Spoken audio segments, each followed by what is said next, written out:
হযরত আবু মাসউদ রাদিয়াল্লাহু তাআলা আনহু থেকে বর্ণিত, তিনি বলেন, যখন যাকাত ও দান খয়রাত সম্পর্কিত আয়াত অবতীর্ণ হলো তখন আমরা শ্রমের কাজ করতাম।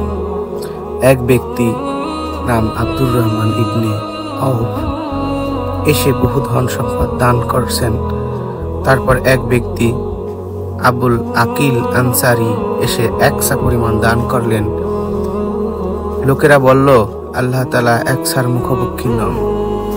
তখন এই আয়াত অবতীর্ণ হলো, যার অর্থ, যারা সাদকা প্রদানে আগ্রহী মুমিনদেরকে বিদ্রুপ করে এবং পরিশ্রম দ্বারা অর্থ উপার্জনকারীদেরকে ঠাট্টা করে, আল্লাহ তাআলা শীঘ্রই তাদেরকে ঠাট্টা করবেন, অর্থাৎ তাদের উপহাসের প্রতিফলন দিবেন এবং তাদের জন্য রয়েছে যন্ত্রণাদায়ক আযাব।